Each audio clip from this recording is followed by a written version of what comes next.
guys, நாங்கள் ஹேமா இன்னைக்கு வாங்க விடுகதை பார்க்கலாம். வாங்க விடுகதை பார்க்கலாம். சில நிமிடங்களுக்குள் பிறந்து மறைவேன். குழந்தைகள் முதல் பெரியவர்கள் வரையில் வந்து செல்வேன். நான் யார்? பிறந்த குழந்தைகிட்ட கூட அது இருக்கும். டக்குன்னு வந்துட்டு போயிடும். தூக்கம் வருதுன்னா தெரிஞ்சிடும். ஓஹோ, தூக்கம் வருது போல இருக்கு அப்படின்னு தெரிஞ்சிடும். ஒருத்தர் பார்த்தா இன்னொருத்தருக்கு வந்துடும். இது அது என்னது?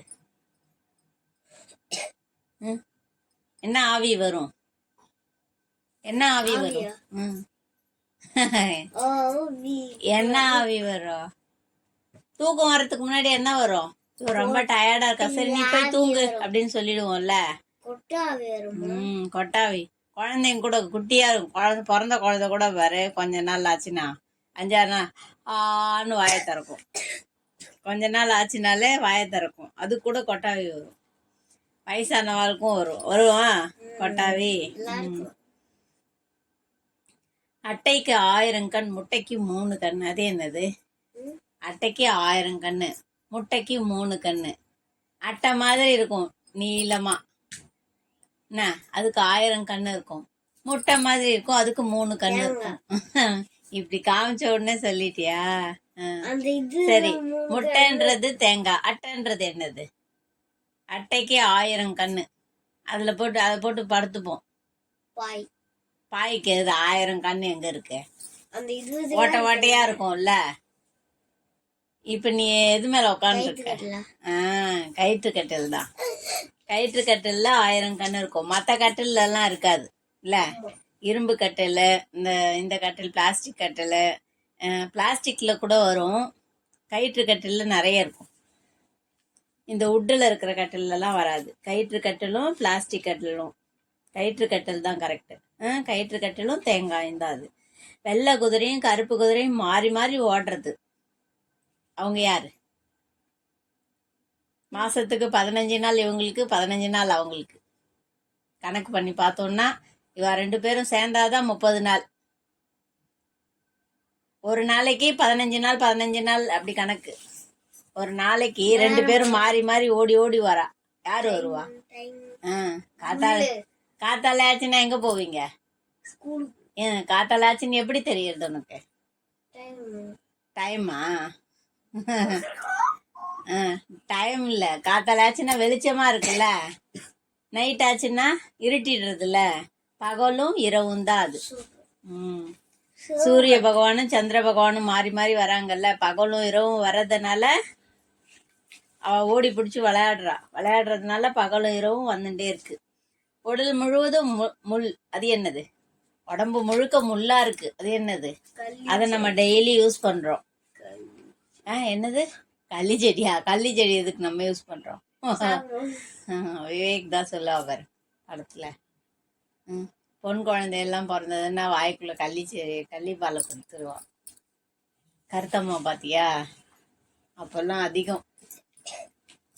இப்பெல்லாம் அதெல்லாம் மாறி போச்சு.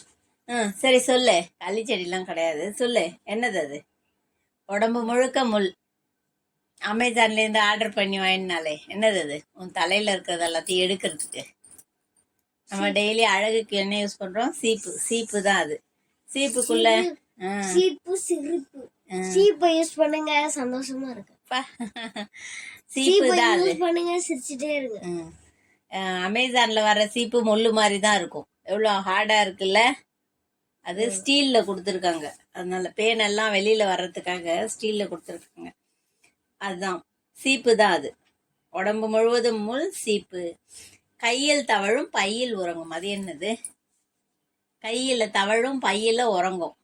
பைய விட்டு எடுக்கிறதுக்கே பாதி பேருக்கு மனசு வராது. மற்றவா போட்டாக்கா இவ கம்முன்னு எல்லாத்தையும் என்ஜாய் பண்ணிட்டு வந்துடுவா. அந்த மாதிரி நிறைய பேர் இருக்கா. யார் அது? ஒரு சிலர் தாமதும் செலவு பண்றவாளும் இருக்கா. என்னது அது? என்னது சொல்லு. கை 2 இருக்கு. சத்தம் வர்றதுக்கு சத்தம் வராததும் இருக்கு. 2 இருக்கு. அது பெல்ல டெய்லி கையில எடுத்துட்டு போறியா? வெளில போறோம்னா இது இல்லாம வெளில போக மாட்டா. ஆனா இப்ப எல்லாம் கார்டு எடுத்துட்டு போறா. முன்னாடி எல்லாம் இது இல்லாம வெளில இது இல்லாம தவிர மறந்து வெளில போயிட்டோம்னா கஷ்டம்தான். பணம் கையில் தவழும் பையில் உறங்கும் பணம் தான் அது. என்ன ஒரு பைசா 10 ரூபா இருந்தா போறோம். 50 ரூபா தான் மாச சம்பளமே போகும். 50 ரூபாய்க்கு 50 ரூபா சம்பாதிச்சா பெரிய பணம், நல்ல வேலையில இருக்கான்னு அர்த்தம். சரிம்மா? 1 ரூபா 2 ரூபாய்க்கே அப்படியே கஷ்டப்படுவான். அந்த 1 ரூபா 2 ரூபா இல்லாம அப்படியே சுத்தின்னு இருப்பான். 50 பைசா 4 5 பைசா 10 பைசா இதுக்கே நிறைய கிடைக்கும். சாப்பிட்றதுக்குலாம் அவ்வளோ வாங்கிடுவோம். 10 பைசா இருந்தாலே நிறைய வாங்கிடுவோம். ஆலமரம் தூங்க அவனியெல்லாம் தூங்க, ஸ்ரீரங்கம் தூங்க, திருப்பார்கடல் தூங்க, ஒருவன் மட்டும் தூங்கவில்லை. அவன் யார்? ஆலமரம் தூங்குறதா, உலகமே தூங்குறதா, ஸ்ரீரங்கம் தூங்குறதா, திருப்பார்கடல்லையும் தூங்குறாரா பெருமாள்? திருப்பார்கடல் தூங்குறதா? ஒருவன் மட்டும் தூங்கவில்லை. அவன் மட்டும் தூங்குறதே இல்லை. நைட்டு தூங்கும்போது கூட நமக்கு இப்போ வந்துட்டு போகும். அது இல்லைன்னா பயந்து போயிடுவா. என்னது அது? என்ன விடுறோம்? கொரட்டை எதனால விடுறோம்? இது இல்லாம கொரட்டையே வராது. உள்ள என்ன இழுக்கிறோம், வெளியில என்ன விடுறோம்? என்ன? அதான் என்னது அது? என்னத்தை இன்ஹேல் பண்றோம், எக்ஸேல் பண்றோம்? என்னது? காத்து, மூச்சு காத்து தான் அது.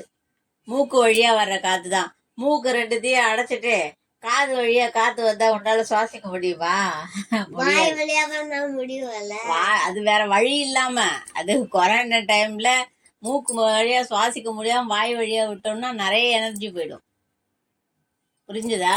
ஒவ்வொரு மூச்சும் இவ்வளவு மூச்சு காத்து விடணும், இவ்வளவு விட்டாங்கன்னா அவங்க ஆயுசு முடியும்னு அர்த்தம். அவ்வளவு மூச்சு காத்து ஆயிரக்கணக்கா இருக்கு. ஆயிரக்கமா லட்சமோ இத்தனை வாட்டி மூச்சு விடுறது. அதனாலதான் வெயிட்டை குறைங்க, நிறைய நடைப்பயிற்சி பண்ணுங்க, என்ன பிராணாயாமம் பண்ணுங்கன்னு சொல்றாங்க. புரிஞ்சுதா? இது எல்லாம் சேர்ந்ததுதான் ஒருத்தர் இறக்கிறதுக்கு காரணம். யோகால பண்ணா, ஆமா, பண்ணினா நல்லது. நிறைய மூச்சு போகும். இன்ஹேல் பண்ணிட்டு எக்ஸேல் எல்லாம் ரெண்டுமே பண்றல, ரெண்டுமே ஈவன் ஆயிடும். அதுக்காக தான் உனக்கு அது பயிற்சி கொடுத்துட்டே இருந்தாக்கா எவ்வளவு மூச்சு காத்த உள்ள வச்சுக்கணும், எவ்வளவு வெளியில விடணும்னு நமக்கு தெரியும். பழகிட்டுனா ரொம்ப மூச்சு வாங்காது. நடந்து போகும்போது ஓடும்போது மூச்சு வாங்கறதுல யோகா பண்றவங்களுக்கு அப்படி வராது. புரியுதா? ஓடுறாங்கல்ல, பிடி உஷாவெல்லாம் வின் பண்றாள்ல, அத மாதிரி ஓடி ஓடி பழகினதால தான் அவ்வளவு தூரம் போறா. அவங்களுக்குலாம் ஆயுசு நிறைய இருக்கும் அந்த மாதிரி பண்ணும்போது. அது மாதிரி சாப்பிட்றதுலயும் அவங்க கரெக்டா இருந்துப்பாங்க. எல்லாத்துலயும் இருக்கணும். கந்தல் துணி கட்டியவன் முத்து பிள்ளைகளை பெற்று மகிழ்ந்தான். அவன் யார்? கந்தலா இருக்குமா துணி, ஆனா உள்ளுக்குள்ள பார்த்தா முத்து பிள்ளையா இருக்கும். என்னது? பீன்ஸ். அது ஒண்ணுதாமா வரும். அது கிடையாது, ஒண்ணுதான் வரும். சோளம் தான் அது. சோளக்கதிர் இருக்குல்ல, சோளக்கதிர் அது இப்படி பிச்சினா ஒவ்வொன்னா வரும். சுத்தி வருமா? சோளம்மா, சோளம் மூடி இருக்குல்ல. புரியுதா? இல்லையா? இந்த உலகத்துல இருக்கியா, வேற உலகத்துல இருக்கியா? உள்ளூர் தானா? சோளக்கதிர்ல இப்படி இழுத்தினா ஒவ்வொரு பக்கமா வருமா? அதுக்கப்புறம் வரும். ஆமா, முத்தாதான் இருக்கு சோளம். அழகா இருக்கும் பாரு, வரிசையா. நம்ம உட்காந்து அடிக்கினா கூட அவ்வளவு அழகா வராது. மனுஷங்க அடிக்கினா கூட அழகா வராது. மிஷினும் இயற்கையை பார்த்து மிஷின் கண்டுபிடிச்சு அழகா வருது. அப்படி வேணா பண்ணலாம். சோளக்கதிர் தான் அது, இறைவனோட படைப்பு அது.